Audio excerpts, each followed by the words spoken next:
Selamat datang di Dari Ampenan Menuju Baitullah, sebuah perjalanan menapaki jejak suci yang berawal dari pelabuhan Ampenan, Kota Tua yang terletak di ujung barat Pulau Lombok, di mana pelabuhan ini pernah menjadi gerbang utama bagi para jemaah haji dari Nusa Tenggara Barat. Dan di pelabuhan inilah sahabat Sasambo, sejarah tidak hanya tertulis, namun juga terasa. Bagaimana pasir yang diinjak oleh ribuan langkah para jemaah haji. Dan juga anginnya pernah membawa ribuan doa-doa, di mana ini merupakan doa yang membawa harapan dari bibir-bibir mereka yang bergetar untuk menuju keberangkatan. Sahabat Sasambo, dari tempat ini ratusan jemaah dari berbagai pelosok pulau berkumpul. Mereka membawa serta perbekalan mereka, kemudian kain ihram yang ditata dengan rapi, bahkan koper-koper. Tidak hanya itu, yang lebih tepat adalah mereka membawa kerinduan. Kerinduan yang tidak terukur, kerinduan untuk menyentuh tanah suci. Tempat di mana sejarah pagi para nabi berpijak. Sahabat Sasambo, inilah obrolan budaya RRI Net bersama saya Omik Arini dan rekan saya Beni Pratama selama 60 menit ke depan.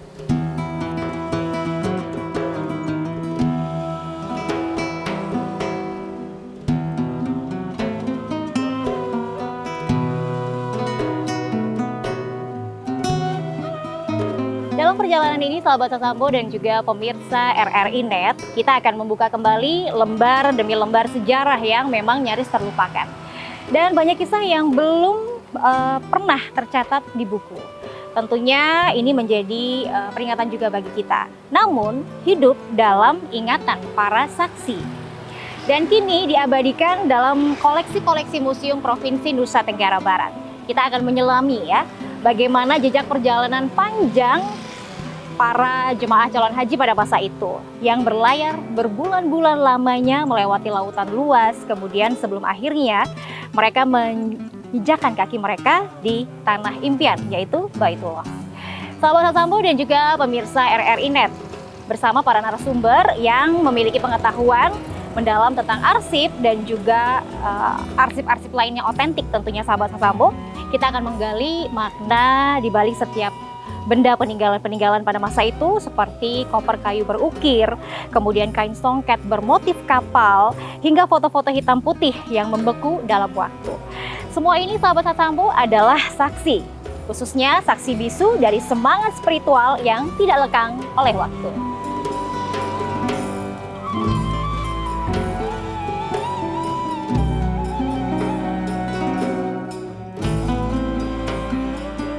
Sahabat Sasambo dan juga pemirsa RRI Net, disinilah semua bermula di Kota Tua Ampenan.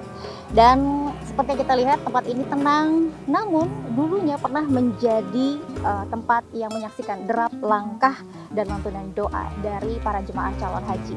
Dan juga tentunya saat ini, marilah kita hidupkan kembali sahabat Sasambo, ingatan akan perjalanan agung tersebut.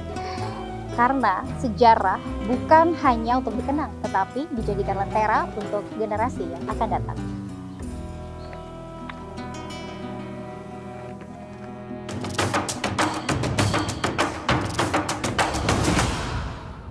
Sahabat Sasambo, perempat suara budaya NTB, suara budaya Nusantara, dan juga pemirsa RRI Net.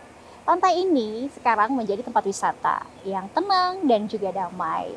Dan pastinya pantai ini juga pernah menyaksikan peristiwa besar yang penuh dengan makna. Jadi dulu sahabat Sasambo, disinilah titik awal perjalanan para calon jemaah haji, bukan hanya dari NTB, tapi hampir di pelosok pulau, seluruh pelosok pulau, yang melangkahkan kaki mereka menuju tanah suci. Pada saat itu ratusan orang berjalan, kemudian melepaskan kerinduan dan juga penuh dengan harapan. Mereka membawa koper-koper yang luar biasa besar dengan berbagai macam keperluan dan kebutuhan mereka untuk melakukan ibadah haji. Karena perjalanannya tidak sebentar, perjalanannya cukup lama, kurang lebih 6 bulan lamanya. Dan tentunya koper-koper yang diturunkan dari kapal bukan sekedar barang bawaan, melainkan simbol dari perjalanan spiritual yang jauh dan juga penuh tantangan. Dan tentunya dalam setiap doa yang terlantun mengiringi mereka menuju perjalanan panjang, menuju Baitullah tentunya. Dan sahabat Sasambo, kita tidak bisa melupakan sejarah ini ya, karena di tempat ini semua dimulai. Ampenan bukan hanya sekedar pelabuhan biasa, namun adalah saksi hidup dan cita-cita serta tekad dari bangsa. Bahwa sebuah kisah yang telah menjadi bagian dari akar sejarah sahabat Sasambo, akar sejarah bangsa kita, yang mungkin perlahan akan tergerus oleh waktu. Sahabat Sasambo dan juga pemirsa RRI Net, tentunya seiring berjalannya waktu sahabat Sasambo ya, banyak yang mulai melupakan sejarah atau kisah ini. Dan banyak juga yang tidak tahu bahkan ya tentang Ampenan yang pernah menjadi gerbang utama, di mana gerbang ini menjadi sejarah bagi para calon jemaah haji pada masa itu. Di mana tempat ini menjadi lautan manusia, ribuan manusia menggantungkan harapan mereka, kerinduan mereka untuk menuju tanah suci.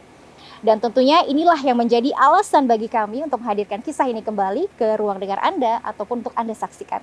Agar kita semua ingat dan juga tahu sahabat Sasambo bahwa perjalanan haji dari Ampenan ini bukan hanya sekedar sejarah lokal, tetapi bagian yang tidak terpisahkan dari sejarah bangsa Indonesia. Dan sebuah perjalanan yang menggambarkan semangat spiritual, keteguhan hati, dan harapan yang tidak pernah padam. Sahabat Sasambo dan juga pemirsa RRI Net, melalui obrolan budaya kali ini kita akan menghidupkan kembali kisah-kisah yang mungkin sudah terlupakan. Dan juga mengenang para jemaah calon haji yang pada masa itu yang penuh dengan pengorbanan, penuh dengan kesulitan untuk menapaki jalan suci ini.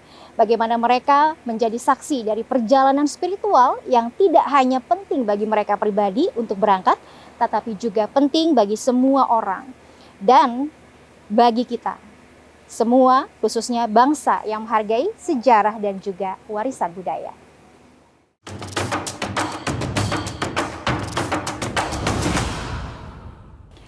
Sahabat Sasambo dan juga pemirsa RRI Net, di sepanjang trotoar ini ya, kita bisa merasakan angin laut yang berhembus, kemudian juga pemandangan yang luar biasa indah. Tapi di sini juga seolah-olah mengingatkan kita sahabat Sasambo bahwa di setiap trotoar ini ada ribuan jejak kaki dari para calon jemaah haji yang pada saat itu menggantungkan doa dan juga harapan mereka. Dan juga tempat ini adalah saksi bisu dari ribuan kisah perjalanan spiritual menuju tempat suci. Dan sahabat Sasambo, bayangkan pada masa itu ada ratusan calon jemaah haji yang berbaris di sepanjang jalan ini. Dan juga mereka membawa semangat mereka. Mereka membawa doa mereka untuk memulai perjalanan yang panjang menuju tanah suci. Sahabat Sasambo, mereka pada saat itu berjalan dengan tekad yang sangat kuat, menatap jauh ke depan ya, menuju pelabuhan dengan ujung yang bisa dibilang penuh dengan harapan. Di sana juga sahabat Sasambo ada kapal-kapal besar yang sudah menanti dan akan membawa mereka untuk melintasi lautan menembus samudera yang luas. Dan sahabat Sasambo, kalau kita lihat trotoar ini di sepanjang pantai Ampenan ini atau kota tua Ampenan ini sahabat Sasambo, kelihatannya sangat tenang begitu ya, penuh dengan jejak langkah dari orang-orang yang menikmati keindahan alamnya, kemudian pantainya yang dulu dipenuhi dengan keramaian. Jadi setiap sudutnya itu menyimpan kenangan-kenangan yang luar biasa sahabat Sasambo. Ada doa di sana ya, ada harapan, ada semangat, dan tentunya ada tekad yang kuat. Bayangkan mereka harus berbulan-bulan lamanya untuk terombang-ambing di laut ya, menjadi perjalanan mereka untuk menuju tempat yang sangat mereka rindukan, tempat yang menjadi tujuan utama mereka, yaitu Baitullah. Dan sahabat Sasambo, tentunya kalau kita lihat ya di sepanjang trotoar ini pada masa itu penuh dengan kebahagiaan, penuh dengan pengorbanan, penuh dengan tawa yang menjadi sejarah, menjadi kenangan bagi mereka semua yang tentunya akan meninggalkan tempat ini menuju tempat yang mereka impikan, untuk menempuh perjalanan panjang menuju Baitullah. Dan sahabat Sasambo, kalau kita lihat saat ini ya, pemirsa RRI Net juga, kita berjalan di tempat yang sama tapi di waktu yang berbeda. Dulu tempat ini adalah tempat yang sangat spesial, sama halnya seperti sekarang. Seolah-olah nih ketika saya berjalan di trotoar ini, saya mendengar bisikan-bisikan dari doa-doa yang penuh dengan lantunan. Seolah kita tuh melintasi udara yang sama sahabat Sasambo. Dan tempat ini sekarang menjadi pelabuhan wisata. tempat yang dulunya adalah gerbang bersejarah yang menghubungkan Lombok dengan Tanah Suci. Dan saat ini kita bisa melihat ya bagaimana perubahan yang terjadi. Dan keindahan pantai yang kita saat ini saksikan ada sahabat Samu merupakan perjalanan panjang yang tidak hanya menghubungkan dua tempat, tetapi juga menghubungkan hati-hati umat manusia dalam perjalanan menuju Tuhan. Nah sahabat Samu, mungkin saat ini berbeda, sekarang zaman sudah modern. Tapi tempat ini menjadi kenangan yang luar biasa.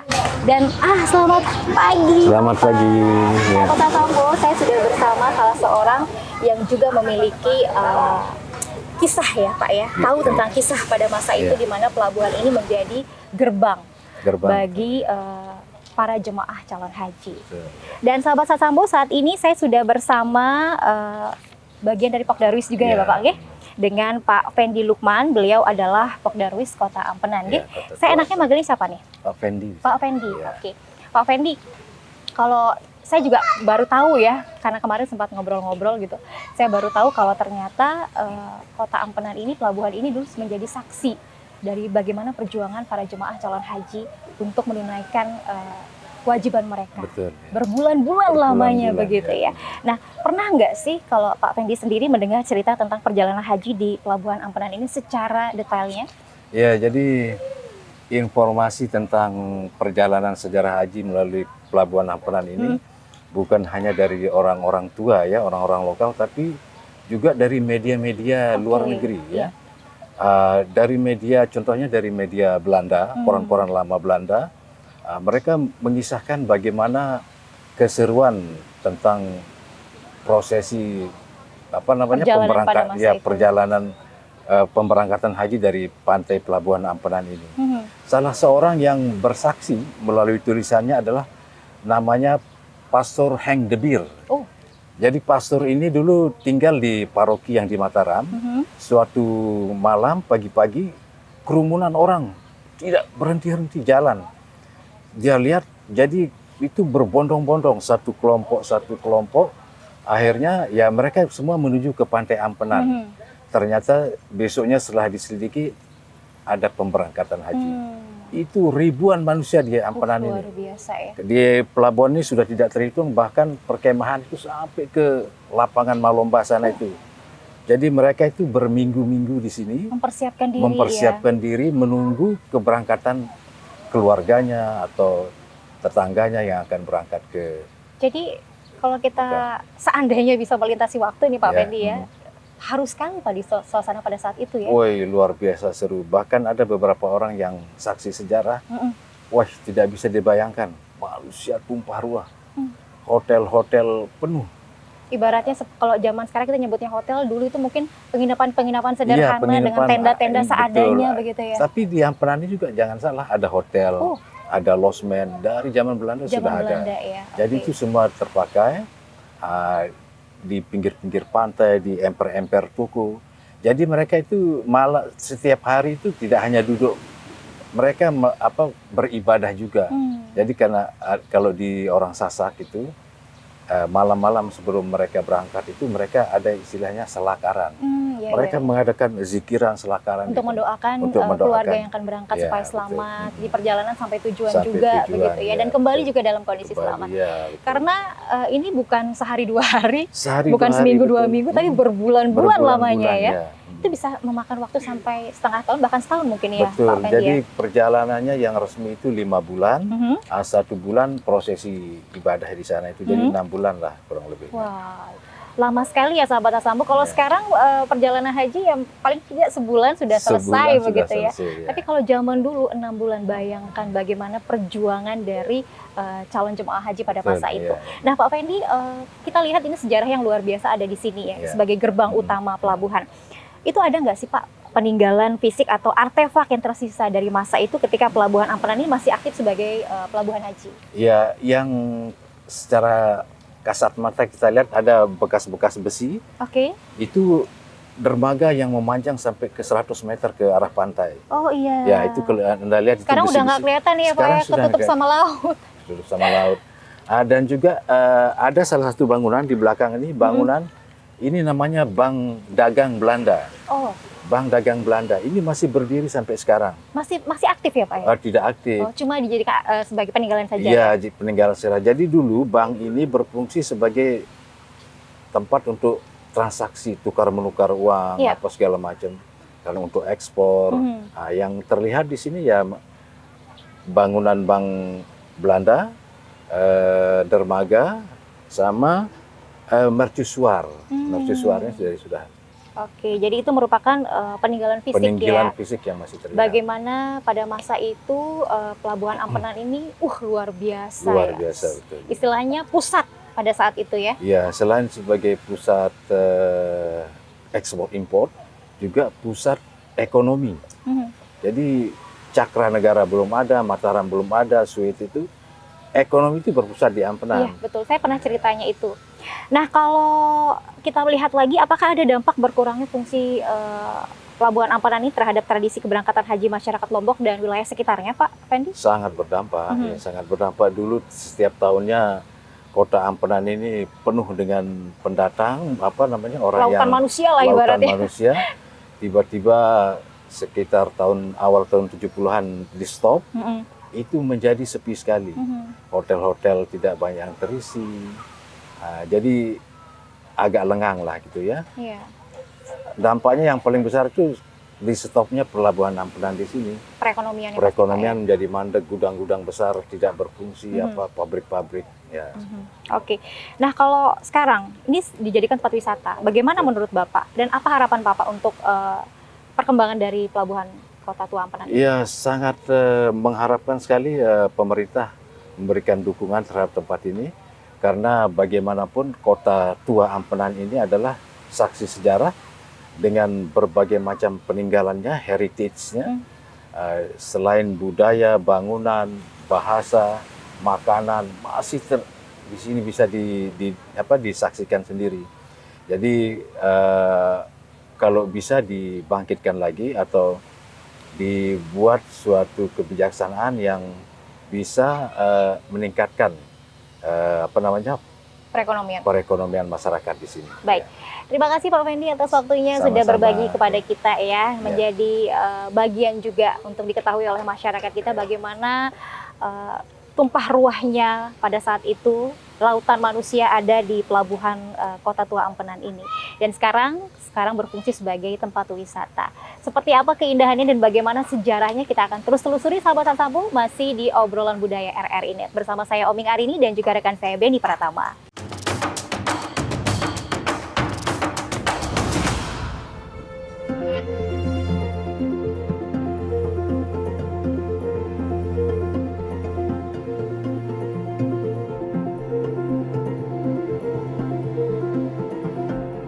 Sahabat Sesambo, kini kami berada di Museum Negeri Nusa Tenggara Barat, tempat di mana koleksi dari perjalanan haji di Nusa Tenggara Barat tersimpan. Dan di sini sejarah yang lama juga kembali hidup. Saya bersama dengan Kepala Museum Negeri NTB nanti akan menjelaskan beberapa koleksi penting yang ada di Museum Negeri Nusa Tenggara Barat. Ikuti saya.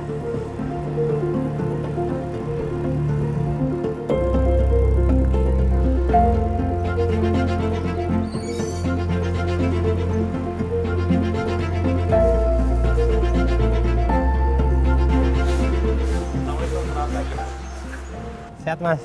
Alhamdulillah. Nah, kami dari Dialog Pro 4 RRI Mataram tentunya sangat ingin menggali banyak ya, terutama terkait dengan perjalanan haji di Nusa Tenggara Barat tempo dulu ya. Nah, kalau Museum NTB sendiri Pak Nur Alam, bagaimana memperkenalkan sejarah perjalanan haji di NTB kepada masyarakat melalui museum? Ya, di Nusa Tenggara Barat khususnya di Pulau Lombok kita mengenal pelabuhan yang besar, salah satunya adalah Pelabuhan Ampenan. Nah, artefak yang menunjukkan Pelabuhan Ampenan itu sudah menjadi pelabuhan internasional termasuk untuk berangkat haji adalah salah satunya dari jangkar yang kita miliki, dan ini menunjukkan bahwa Pelabuhan Ampenan dari tahun 1800-an abad ke-18 itu sudah menjadi pelabuhan yang menjadi pintu masuk dan pintu keluar bagi masyarakat Nusa Tenggara Barat khususnya Lombok untuk melakukan perjalanan keluar baik untuk perdagangan maupun termasuk perjalanan haji. Baik.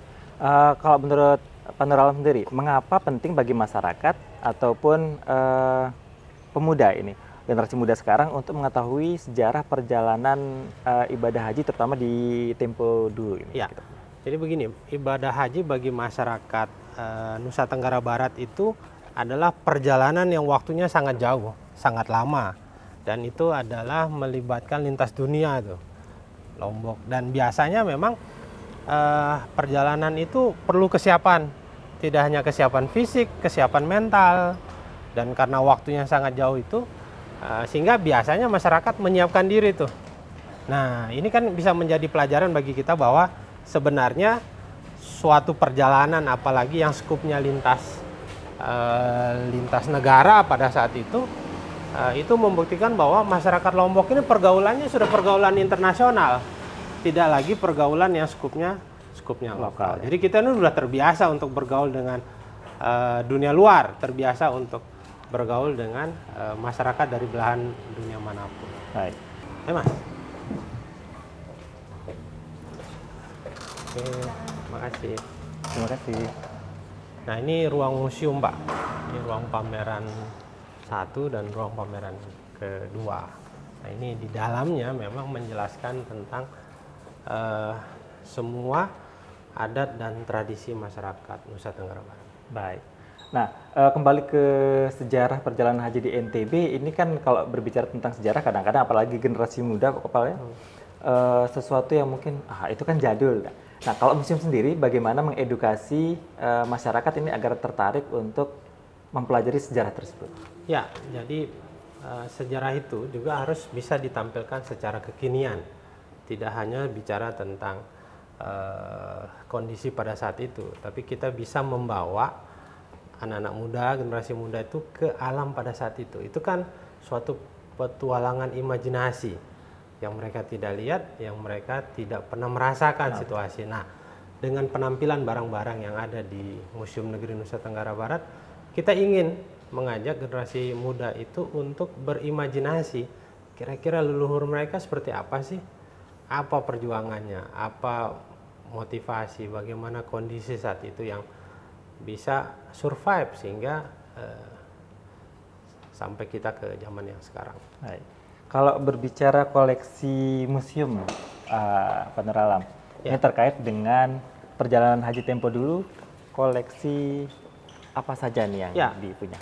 Di museum ini itu menggambarkan terkait dengan perjalanan masyarakat kita, benda-bendanya.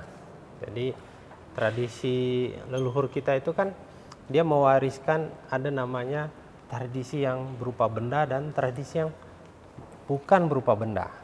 Dan tradisi yang berupa benda itu, nah biasanya kami tampilkan di Museum Negeri Nusa Tenggara Barat. Banyak penggambarannya nih. Kalau di dalam museum ini kita menggambarkan tentang alur hidup dari lahir sampai dengan kematian. Nah, di tengah itu kan ada proses perjalanan tuh, dewasa, orang, bagaimana. Nah, termasuk peralatan yang digunakan oleh masyarakat pada saat itu untuk melakukan perjalanan jauh. Nah, biasanya kan mereka harus melengkapi dirinya dengan peralatan tuh.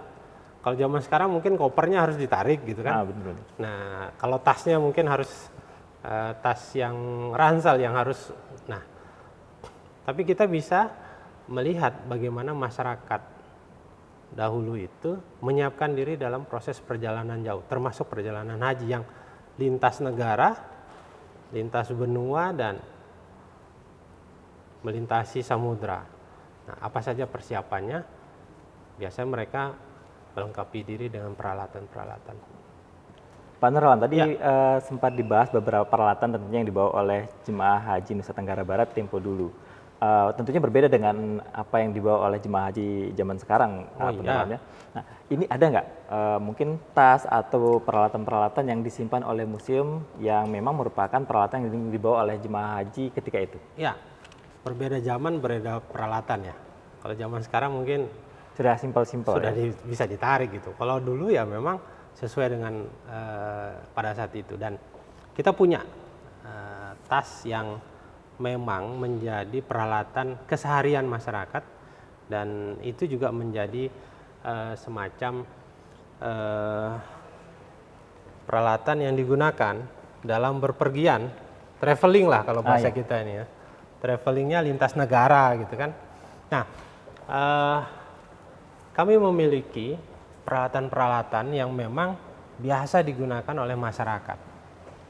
Ada peralatan botol air minum, terus perkakas gitu kan, dan ya termasuk tas yang biasanya kan digunakan untuk menyimpan entah baju misalnya atau perbekalan. Dan dari video yang kami saksikan langsung pada saat pameran International Islamic Art di Jeddah kemarin, di situ yang menarik ada satu lokasi yang memang menampilkan perjalanan ibadah haji dari Indonesia, dan film itu adalah film tentang ibadah haji yang tertua yang dilakukan oleh masyarakat waktu zaman Hindia Belanda. Indonesia pada saat itu masih bernama Hindia Belanda, dan di situ menunjukkan bahwa betapa susahnya proses itu, karena dari pelabuhan, kita kan masih menggunakan pelabuhan Ampenan, dan tidak mungkin kapalnya juga masuk ke tengah, harus ada semacam kapal kecil dulu. Ya, dari pinggir pantai itu, dari bibir pantai ke kapal yang berada di tengah. Nah, biasanya peralatan-peralatan itu kan butuh tenaga yang kuat. Nah, seperti ini salah satunya. Ini kita punya terkait dengan biasanya masyarakat menggunakan sandal. Nah, memang sifatnya masih sangat tradisional, hanya sebagai alas kakinya. Bahan-bahannya juga terlihat memang masih sangat tradisional, Pak. Kita juga punya tas.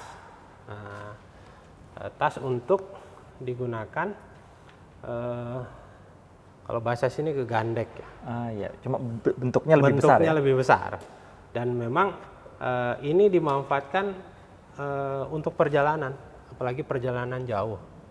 Nah, biasanya isi-isinya ya peralatan yang digunakan oleh para jemaah haji. Dan kami juga punya semacam besek gitu ya, tempat yang untuk peralatan kayak rokok, kayak sirih, yang pekinangan ya, yang kita pakai. Nah, ini adalah model-model peralatan. Nah, yang dipakai oleh masyarakat pada zaman itu. Kalau kita lihat memang sangat tradisional Pak Nur Alam ya, dari bahan-bahannya, kemudian bentuknya. Kalau melihat sendalnya malah sangat unik, dari serabut kelapa atau daun pisang. Dia memang biasanya digunakan adalah tumbuhan yang punya kualitas serat yang kuat. Nah, biasanya serat yang kuat itu adalah dari pohon yang ada di sekitar mereka. Biasanya sih pohon pisang misalnya, dan seperti ini kan, tali ini kan bisa jadi serabut kelapa yang dipilin, atau dari enceng gondok juga bisa, yang dibuat menjadi tali.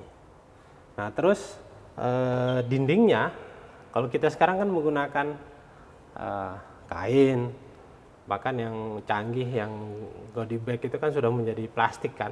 Nah, ini masih menggunakan anyaman bambu yang dianyam dengan rapi, sehingga dia menjadi dinding dari tas yang ada.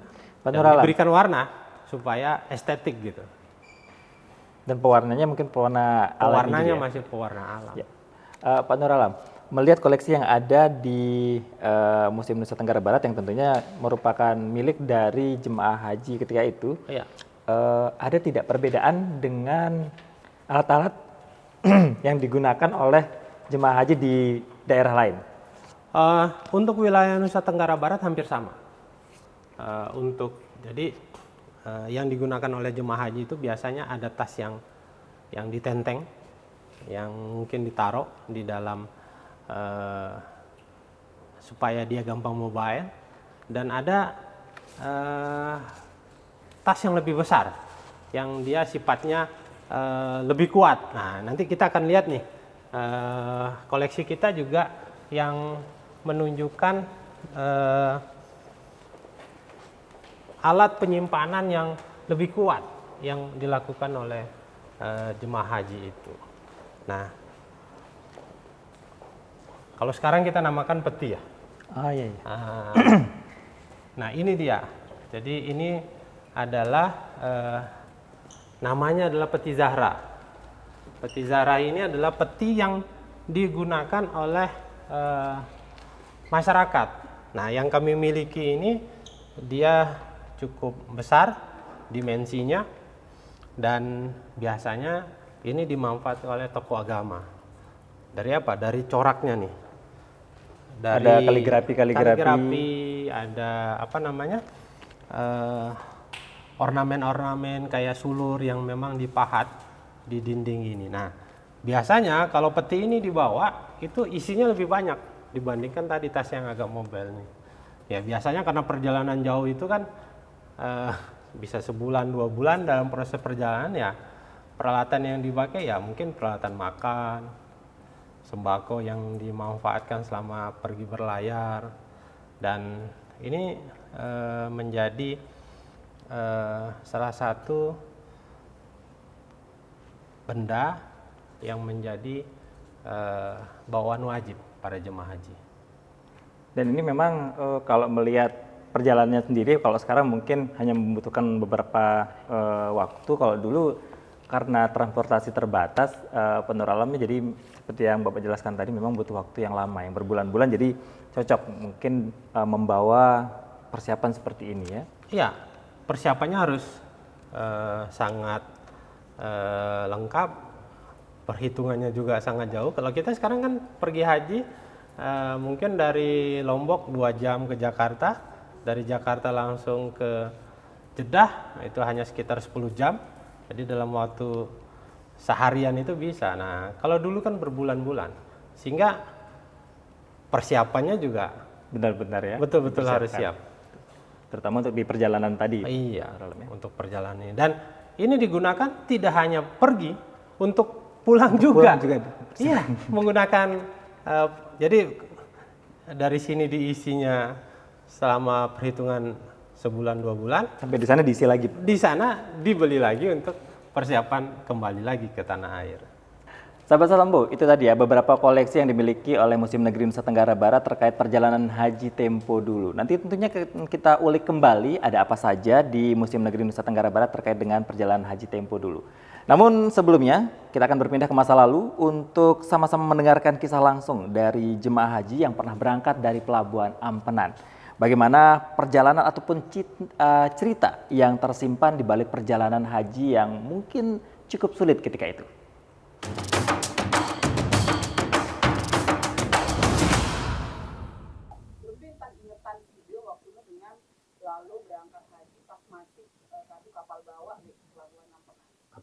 Secara singkatnya, Kapal belum dari rumah dia jalan sampai Pelabuhan Ampenan.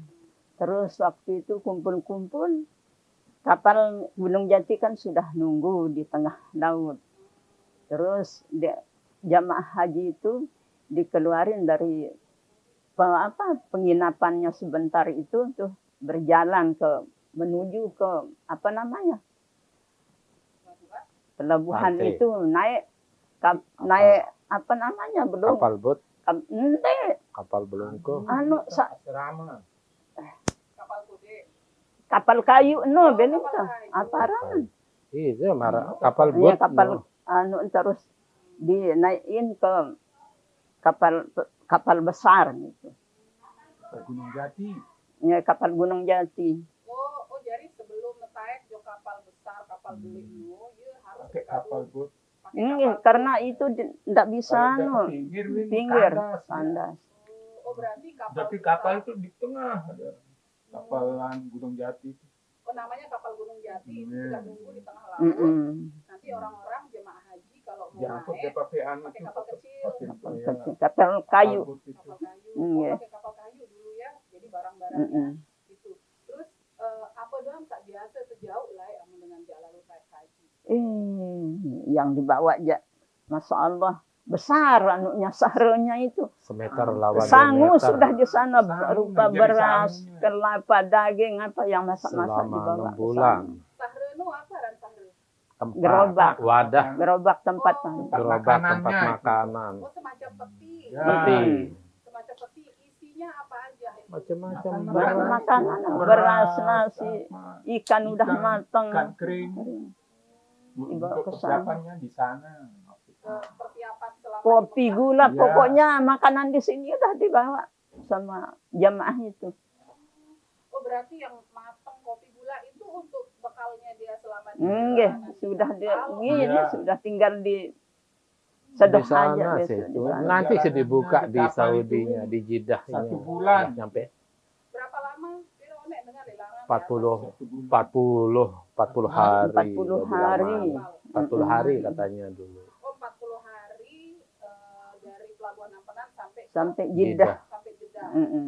40 hari terus itu sudah ada bekalnya ditaruh di peti Peti Sahre peti itu. Zahre, di peti Zahre. Buah kelapa sembarang udah dibawa. Kebutuhan udah Kebutuhan di makanan sana. pokoknya di sana ngumpul jadi satu. Kalau misalnya itu dibukanya nanti pas di Jeddah, terus selama di kapal 40 hari itu makannya pakai apa? Biasa di tangan Ditanggung pemerintah. sama kan? pemerintah kalau makan di Pemerintah. kapal. Di atas kapal itu. Oh begitu ya. Jadi kalau dulu Sahrenya itu dibuka di sana. peti Zahre Untuk sangunya Ya, di tempat udah di Mekah itu di hotel. jadi yang dibawa tadi itu beras, kopi, gula, Ikan. kelapa, ikan. Kelapa itu kelapa Minyak. utuh. Iya, Ada. kelapa Ada minyak, ada masih airnya udah. tulang-tulangan, lah, Kelapa utuh. kacang-kacangan. Terus kan itu dia besar. Ini kan ada saksi mata juga, ada Haji Marzuki sama Haji Fauzi. Ini kan saksi mata kan artinya sudah pernah melihat orang tua langsung gitu ya berangkat, pernah mengantar. Nah kita masih kecil kita punya mbah dulu kan pernah kita diajak sampai Ampenan itu kan masih kecil mungkin kita masih belum sekolah itu Masih belum kecil. sekolah kita Nggak tahu dia. iya sekitar tahun 70-an kayaknya tuh Win. Terakhir masih ingat nggak terakhir seorang berangkat haji menggunakan kapal di Pelabuhan Ampenan itu tahun berapa? Nah Mami Anan ya. istilahnya siapa ya Ini setingkat tato nek. pokoknya kita Haji sekitar Salikin. nek. tahun Iya, Pak 7 Salikin. nek. tahun 70-an lah. Tahun 70-an. Tapi almarhum Mami Anan itu pulangnya tahun Malam. 77 terakhir itu udah berangkatan terakhir. Malam udah. dia pas dia kebakaran. Berarti kalau 77 berarti Nah, ayah 76 Kebakaran 76 itu di depan itu udah dia berangkat. sikit-sikit Ini apa ya pulang? ngaraos.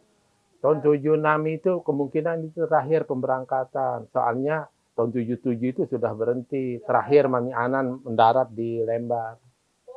Oh berarti tahun 77 itu sudah pindah ya. Pindah sudah berhenti pakai kapal laut. Berarti pemberangkatan itu kira-kira 75 atau 76. Iya 76 kayak yang terakhir udah itu. Terakhir. Berarti yang menarik itu sih tadi saya tertarik sama peti Zahra itu yang tadi katanya besarnya itu sampai berapa? 1 meter lawan 2 meter itu 1 kali 2 perkiraan. meter. Iya. Berarti kayak besarnya matras kasur gitu ya. besar Iya, sekali. kayak matras kasur itu dah. Nah kalau zaman dulu, sekarang kan memang orang kalau ibadah haji yang 40 harian juga kan di Iya. Mekah sana. Nah kalau zaman dulu apakah sama juga? Dah 6 bulanan dia di sana. Hampir 6 bulanan ya. Empat. Makanya 4 perjalanannya bulan pulang. makanya Bulan-bulan. 4 hampir bulan. 4 bulan 6 bulan iya. Berarti bulan-bulan Mm-mm. di sana. Iya, harus agak setengah 1 bulan. Oke, kalau sekarang kan 1 Lebih. bulanan. Kalau dulu itu bisa berbulan-bulan. Nah, apalagi ini kegiatan misalnya kalau ini kita masih ngomongin soal peti Zahra itu ya. Jadi yang dibawa itu tadi makanan gitu ya. Nah, Kebutuhan itu pokoknya. semua udah dalam bentuk mateng itu untuk ini ya. Atau Mungkin yang ada memang sih yang dibawa? Ada iya yang kayak matang. kacang ada yang matang ada yang enggak sih. Mungkin Karena- kayak babat itu kayak apa kan setengah matang itu nanti di sana diolah lagi. Nah ini kan kalau ingat Tuhan kan memang pernah juga menjadi saksi mungkin pasangannya berangkat gitu ya masih pakai kapal Iya. bawah itu apa aja dulu yang disiapkan itu apa Waktu Mami Cina apa apa tuan Apa sih? Beras, kopi, gula, pokok makanan yang kayak kita yang Serba mentah. iya, enggak, sudah matang-matang digoreng tuh dimasukkan ke dalam plastik. Oh, berdua. Ada yang Enggak. ada masak, ada Bukan. yang anu sih, ada yang matang, ada yang enggak. Jadi ada yang matang, ada yang mentah. Kalau benarnya Mentah, mentah. mentah. Ya. Oke. Kalau baju pakaiannya itu kayak gimana Bu? Biasa pakaiannya, enggak dianu. Kecuali Seragam nggak bisa? Kalau di sekarang kan ada. ada sekarang seragam. Kalau dulu enggak ada. Pakai baju biasa gitu. Apa kemeja panjang, celana, iya. Celana panjang, kemeja panjang. Sama ya perlengkapan Bebas. ibadah ya. Itu dia yang menarik itu adalah peti zahra yang ukurannya 1 kali 2 meter. Itu perlengkapan untuk 1 orang atau berapa banyak orang yang bisa muat bekalnya di dalam 1 peti zahra itu? Kira dengan Misal kita berdua, Satu-satu. kita berdua. 2 sahre ya. Kalau sendirian dia berangkat, zaman dulu masing-masing sama-sama satu-satu. Sahra itu. Besar ya. Karena 4 bulan deh. Iya, 1 kali 2 meter soalnya. Ukuran sangnya keterangan. Iya, segera enggak ini dah segini, Ini dah ingat tikar kita. nih, ini Nah, besar. kayak tikar ini dah Besar deh. kurang lebih 1 lawan 2 lah. petinya itu terbuat dari apa? Papam kayu. Apaan? Warna hijau, ingat saya itu kayak warna hijau itu kursi Itu itu dicat, tua, dia apa itu kan. dicat Pakai talian itu. pakai Ada namanya. Tali, nama, diikat pakai tali itu kayak apa namanya? tali apa namanya? Ini. Hijau itu yang besar Tali gini. tambang. Kayak sejenis tali Nah, kabel kecil. tuannya lain kopernya dulu bareng sama maminya lain. Sahre. Sama-sama satu sahre namanya itu. Itu bakalan sahre ukurannya itu. Oke. Jadi yang dibawa ke Mekah itu dengan peti sahra atau peti zahra? Iya. Sahre, Sahre. sahre bahasa Sasanya itu. Ukuran 1 kali 2 meter itu nggak cuma Kurang lebih lah. ya nggak cuma perbekalan untuk pribadi Iya. aja ya, tapi juga kalau misalnya Kekurangan. kekurangan bekal di sana, jadi isinya peti zahra itu hal-hal atau mungkin ya benda-benda yang bisa dijual di sana. Iya. Kayak kelapa utuh, tadi Sapu hijau gitu kan. sapu hijau zaman dulu, terus apalagi Ada ya? ampet juga. Ampet sate itu. Ampet. Oh, berarti dulu boleh ya? Kain juga. Kain. Kain sarung. Hanya ada dulu program. Global kain dijual gitu di sana. Oh boleh ya. Iya. Dijualnya tuh ke orang lokal Arab sana atau ke orang Indonesia yang tinggal Arab yang disuruh nyari. Dia senang pakai sarung kan dulu orang Arab itu. Sarung Indonesia. Terkenal sarung Oh, Indonesia berarti dari kita dulu. bawa, berarti jemaah haji di sini boleh bawa Iya boleh. Enggak, jualan belum sarung. ada. Tapi tetap diperiksa apabila datang pelabuhan itu kan barangnya disuruh. Kalau dia tidak boleh dikeluarin kan. Ini kan petinya besar sekali. Saya membayangkan berarti dulu ada yang bantu dari perjalanan dari rumah sampai ke pelabuhan untuk bawa. Iya. Iya Iya sih. sih. Ada sih buruh-buruhnya dulu, buruh kapal.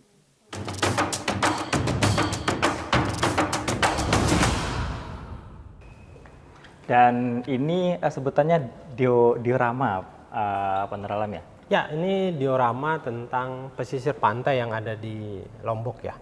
Di sini ada cerita tentang nelayan dan bagaimana kesehariannya, dan di situ ada pantai yang apa namanya yang cukup tenang ya.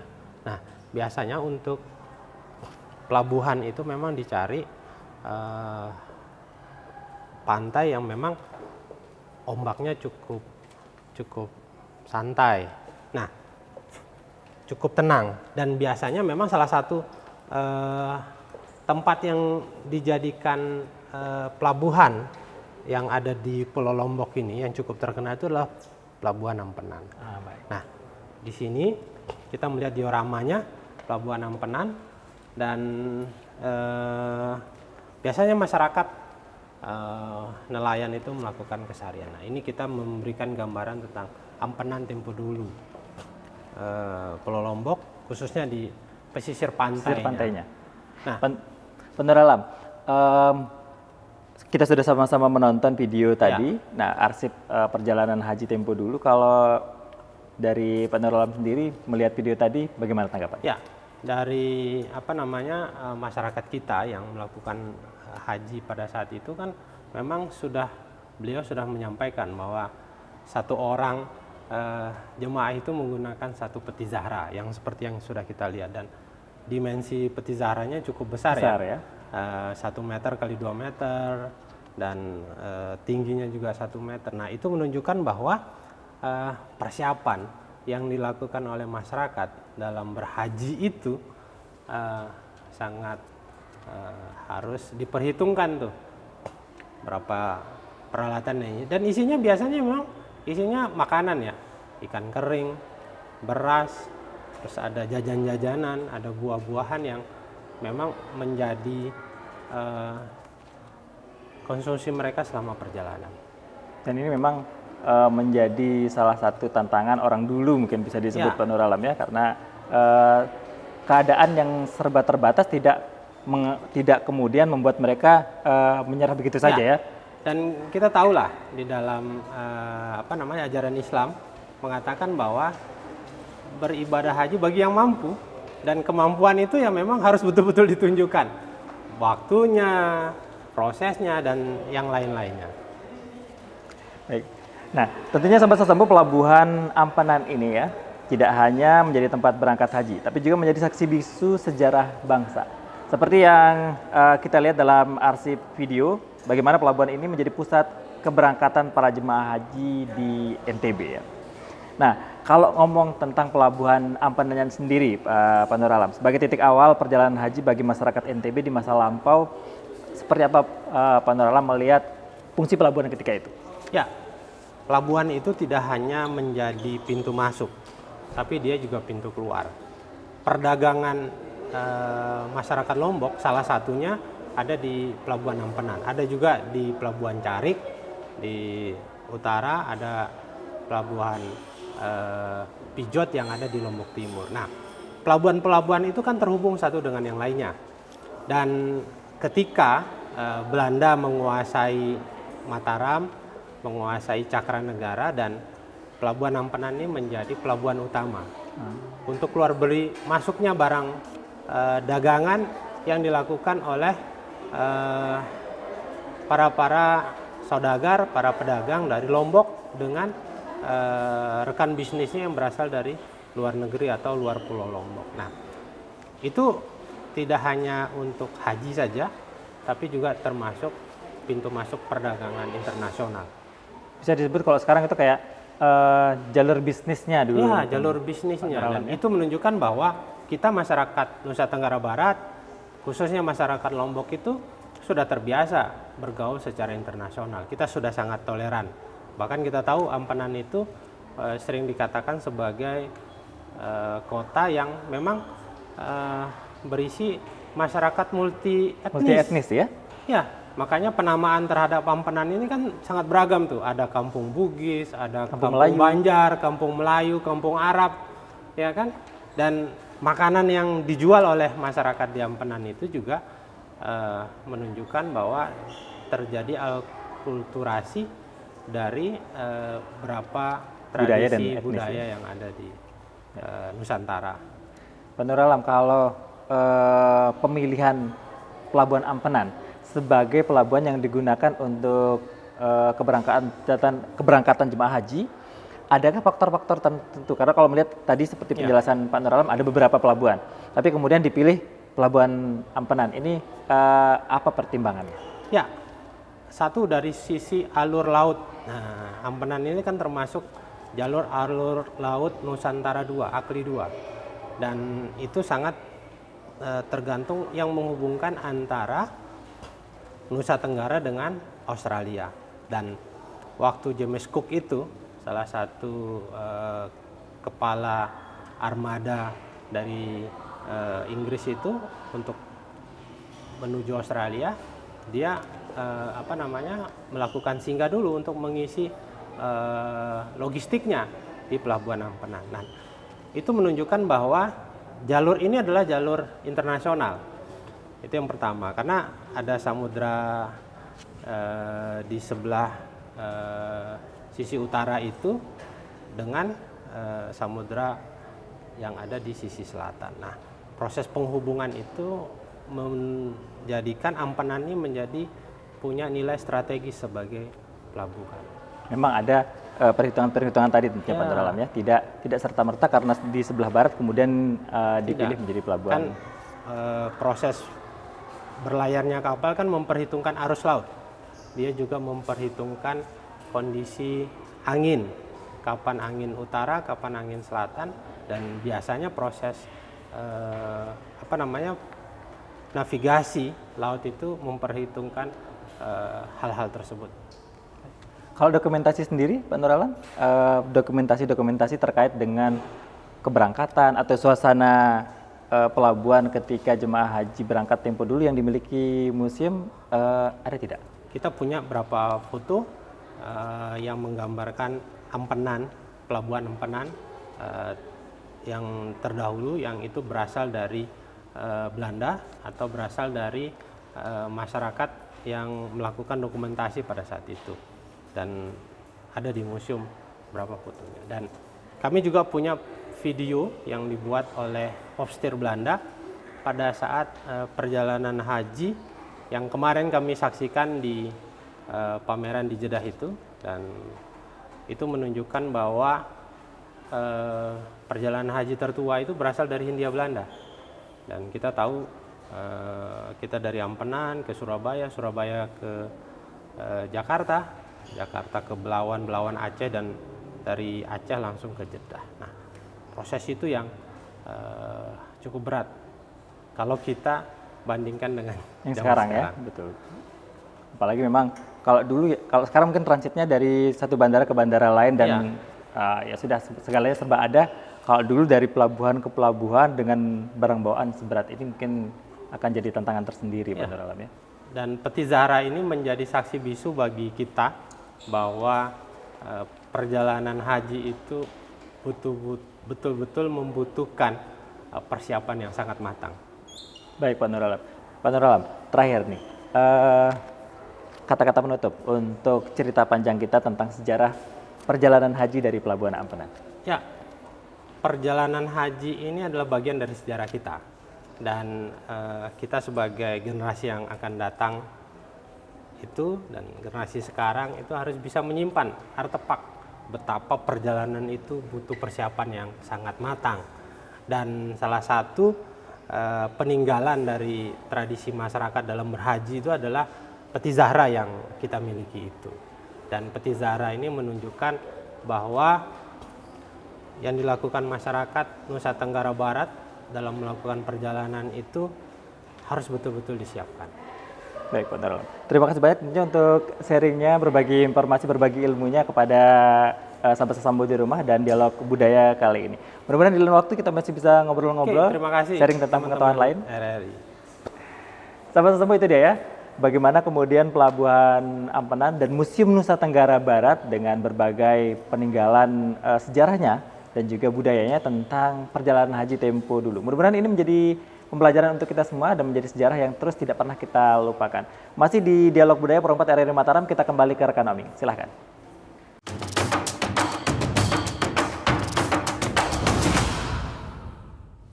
Sahabat Sesambo dan juga pemirsa RRI Net, perjalanan ini bukan sekedar dari Lombok ke Mekah. Namun, bukan juga hanya hitungan mil laut dan juga padang pasir. Ini adalah kisah cinta yang ditenun oleh rindu dan juga kisah pengorbanan yang ditulis oleh langkah-langkah yang tidak gentar.